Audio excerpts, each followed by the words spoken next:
Growing up, credit wasn't really a thing back home. You saved up your money and you paid cash. What you have, what you can afford, you pay in cash. There was no buy now, pay later, or mortgage, or you pay for over 10 years, you pay over 30 years, 18 months contract, and all those kind of things. And coming over to the United Kingdom where credit runs everything, you can even buy a cloth on credit. Like, it's crazy. You can buy a cloth on credit, you can get your phone on credit, so many things. Like, the whole system revolves around credits. But growing up, what I understood is you need to be able to afford what you want. And living in the United Kingdom for almost 4 years now, I've come to realize that honestly, I still stand by the way we do it. I only do things that I can afford. And I understand everything about credit. There are some things you cannot purchase in this country without doing it on credit.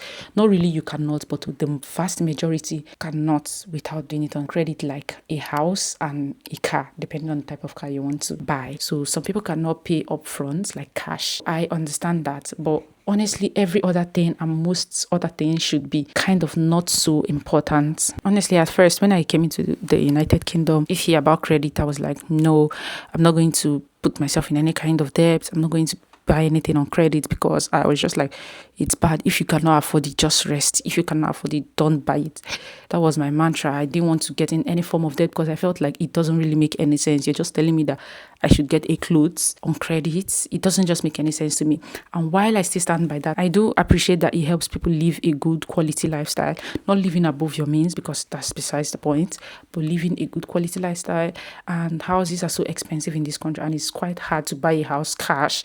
So I appreciate that, okay, there are these opportunities to purchase a house, get a mortgage, and there are important things. There are good stuff about credit, definitely. But as an African, avoid credits as much as possible, because there are different ways to trap you. And trust me, you don't want to get trapped in the credit sector and owe a lot of money and then be stressed about it. This country is in such a way that there are some things you can't do without credit. I remember I struggled to get my first credit card because I did not have a credit score, which was really funny because I'm not owing anybody, I'm not owing anything. So why is my credit score not automatically good?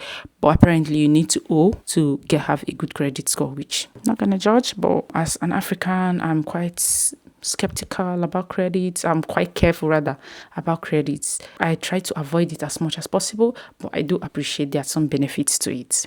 Thank you.